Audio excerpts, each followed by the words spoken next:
Hey there, my name's John Keating. I'm a reformed podcaster and YouTuber. Some of you thought you'd never hear my voice again. Some of you are wishing you would never hear my voice again, um, or let alone see this ugly mug if you're watching on YouTube. So I've been away for a while. My intention was to stay away for an even longer period of time. I've been pretty busy working on one of my companies or my division's larger projects that we do during the course of the year. So right now, I'm on a little pause from that project. It's up, and fully operational. And that is my dog barking in the background. That's Jetty Spaghetti. He's the all black Yeti. Uh, 20 pounds of pure neighborhood fury. So I'm going to continue on, even though my dog's blood pressure is going absolutely crazy right now. What am I doing here? It's been 1 month since my last hobby confession. Uh, Ended my That 70s Card Show series at episode number 80. Wonderful guests throughout, wonderful friends I've made with some of those folks. Again, I like to make a joke, a ha-ha, a funny that I um, don't really I'm a solo act is what I like to say, right? So I don't really make friends easily. My brothers above me made sure that they were besties, and me, I was the mama's boy. So off they went. Home I stayed, and here I am. What I thought was in the hobby alone turns out that's not true. Again, lots of wonderful friends, people I admire, people I appreciate. And as anybody will tell you, that's probably, other than the cards themselves, the friendships are probably the biggest fringe benefit of this thing we do, as they say up there in the five families of New York. So, where are we, right? We're in April. I called it quits in early March. I get an email a couple days ago from my podcast host that says in 6 hours, your entire library will be wiped out, all 80 plus shows um, on my podcast hosting platform. So, dummy me ponied up $12 for the month of April to keep my subscription going. I suppose I should probably download the episodes and then not renew in May. But I said, well, why not just keep going in some form? Um, that 6 hour warning was kind of a cold bucket of water thrown on me. We say water. So I decided to re up, like I said, and I said, why don't I just turn the microphone on every now and then, turn the microphone on and just talk about what I want to talk about instead of an episodic or thematic um, show like that 70s card show. I think there's still a lot of ground to cover with the 70s, the sets. Boy, I've fully come out of the closet saying that the 70s, 71 Topps hockey set might be the most gorgeous set of the 70s, and we didn't even look at that. We didn't look at the 74 set. Didn't look at a lot of the football and the basketball stuff either. So maybe someday we'll take a trip down, hand in hand. We'll skip down memory lane and revisit some of that stuff down the road when my head clears a little bit from that stuff. I will tell you, the 70s were still the greatest decade there was for collecting and appreciating sports. One thing I probably haven't revealed to the world, even though I said I like the 70-71 hockey set, I'm not a hockey fan at all. But some of my earliest memories were of hockey guys with weird accents and weird names and sticks skating around on the ice. I remember the Flyers winning their back-to-back championships in the early to mid 70s, and the mayhem that ensued in Philadelphia. I remember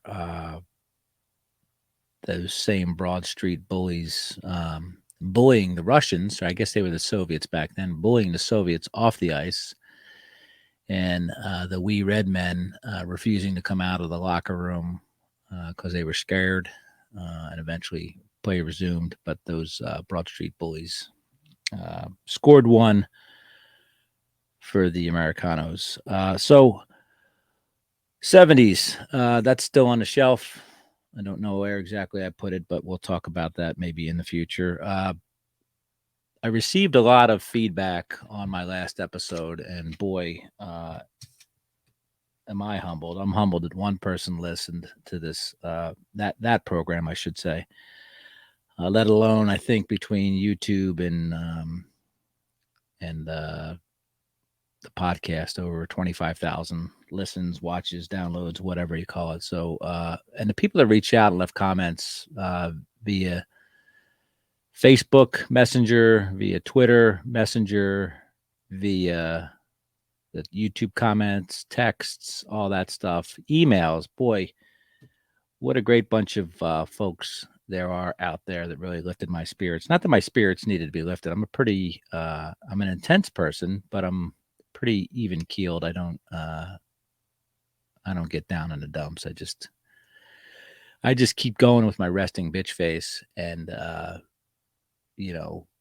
very rarely am I impacted by outside influences as far as my mental health. So anyway, my spirits were still lifted, and I do appreciate that. My brother Joe texted me the other day. Joe is he's a little late to the party. We make a joke that when we text Joe in our, I'm in a family text thread with my two brothers, Paul and Joe, my two sons and Paul's two sons, talk a lot about sports and stuff like that.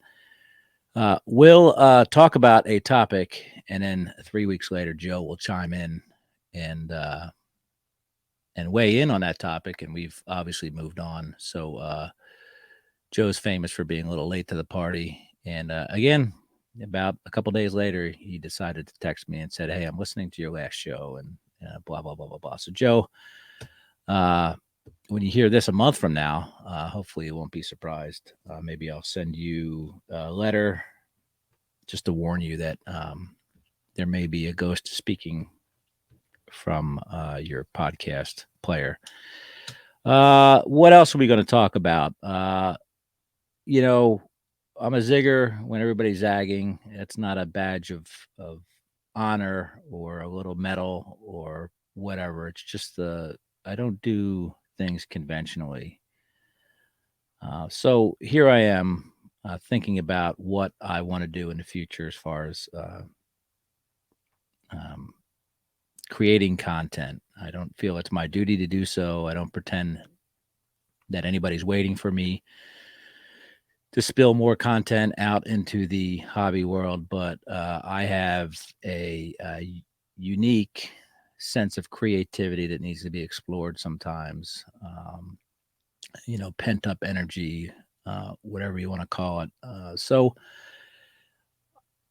I'm thinking about starting a couple things here, and they'll kind of be thematic, but they won't necessarily be rhythmic, meaning you won't have there won't be a rhythm or a sense of timing to when these episodes will be released. It could be I wake up one day and want to record 6 spewings of a particular topic. So I've kind of come up with a couple ideas, and I listened to something today that I feel, even though the content creator hasn't necessarily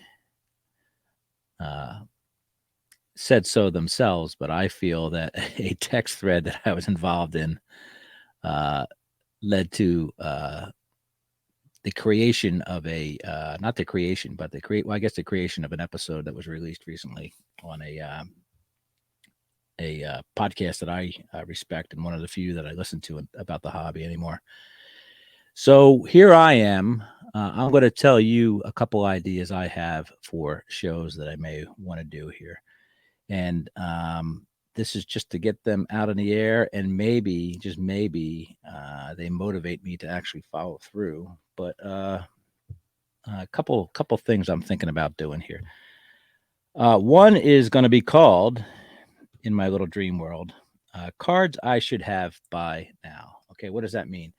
That doesn't mean a 52 Mickey Mantle or a 54 Ernie Banks or anything like that. That means cards that I should have in my collection that aren't necessarily big bangers. Some of them may be, but there was an opportunity at one time to have them, or I had them, or it's kind of I guess it's kind of a show about regret. So I'm going to go through, and each show or each whatever I do here, whether it's 2 minutes long or an hour long, I'll talk about a card I should have had by now. And perhaps there's a story attached to why I should have it now, or,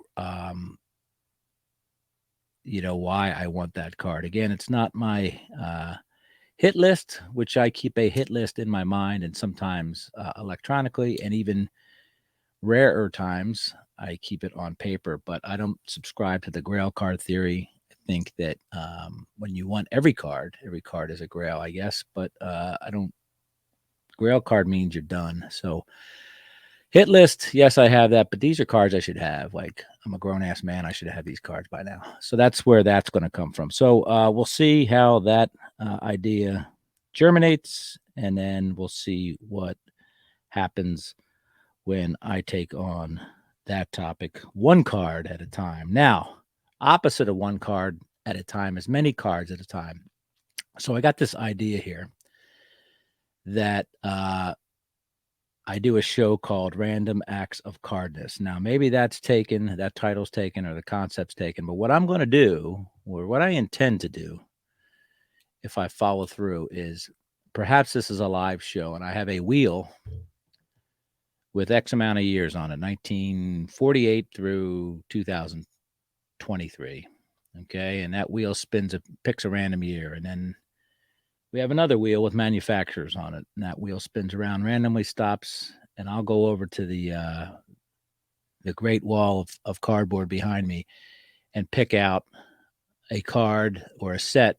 And we'll look at that set. We won't look at all 660 cards of the 81 Fleer or 792 cards of the top sets, but maybe we just shuffle through some cards on camera and randomly talk about cards in that set. Now, that could be live with audience participation.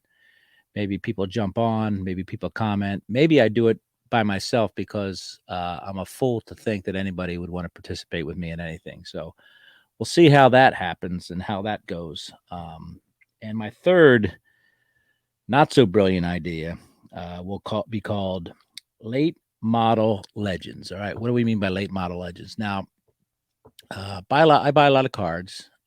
Still buy a lot of cards. A lot of them are modern cards, and my homeboy Mike O, who has his Mike O's card shop every Tuesday night, will probably, he's a lot smarter than I am and has a better memory of mine, but he will have realized by now or long ago that I like to buy the oldies. So even if it's a 2023 set, I'll buy the oldies. I did so last night. I bought a Big League Babe Ruth from him, 2023 Big League Babe Ruth. So anyway, I'm not talking about those cards because they keep making Honus Wagner cards and Ty Cobb cards. I'm talking about maybe late model legends, meaning the last or near last cards of playing days cards of the legends of baseball. So that kind of that's kind of fun. That could be from the 50s, 60s, 70s, 80s, or 90s, because as we know, there's no legends that played past the 90s. Everybody past the 90s are Hall of Famers, according to the baseball card landscape of today. But no more legends are being made. I'm here to tell you that no more legends being made. Just Hall of Famers. By my count, there's probably 200-300 Hall of Famers playing in a game right now. So Legends, though, legends will always hold a place in my heart. And we'll talk about late model legends, latter playing days cards of the legends. Okay. So that's my three brilliant ideas. If you guys, gals, or non binaries have any comments about that, thinking I'm an idiot with potential, or think there just may be some sort of spark of an idea in there, reach out to me in the same channels, some secretive, some public, but reach out to me the way you folks normally do. Reach out to me. And we'll see if any of these ideas, or all of these ideas, or 2 out of 3, 1 out of 3, 1.5 out of 3 ideas are worth exploring. Maybe we can do that. Anybody else has any ideas how I can improve upon those 3 ideas? Just reach out and we'll talk about all that stuff. So, again, not sure what's going on with the 70s. The title of this show right now is called Never Going Back Again, right? The great Fleetwood Mac song from the Rumors album, which, if you don't have it by now, you're one of the few people that do not have that album. So go get some of that. Possibly the greatest non-Pink Floyd album of the 1970s. Never say never, but we're going to joke that we're never going back again to the 70s as far as that 70s card show. But I've been called worse than a liar before, so I'm not afraid to go back on that promise, or that whatever you call it. So anyway, that's that. That's 17 minutes we're in now, and I've spoken too long. So cards I should have by now: Random Acts of Cardness, Late Model, Legends, and of course, I've thought about all sorts of things for all 3 of these. So I'm kind of like, I can't wait to start digging in here. So we'll see what happens. I think that my content mind may be in the right place now. I'm not as down on the content game as I was a little while ago. Truth be told, it had been in the works for a very long time. Wasn't very satisfied with my contributions to the hobby content world, and what picked me up out of those doldrums were the 10 fine gentlemen I had on episodes 70 through 79. And again, can't thank those guys enough. I use the word admiration a lot, but admiration, respect, and enjoyment for the information that they give me and what they teach me about the cards, the hobby, how they treat other people, all that fun stuff. So I think I may, I'm not back in the saddle, but I done found my saddle, and I'm gonna walk myself out of the barn, into the pen, and perhaps throw the saddle on one of these 3 horses, or all of these 3 horses. So let me know if you want. You tell me to go away if you want, and it's your prerogative. And that's all. I don't have any fancy catch lines anymore, other than, I guess, the usual: enjoy collecting, and more importantly, enjoy your collection. If your collection lasts longer than 48 hours, please see a doctor. Thanks, everybody. Bye.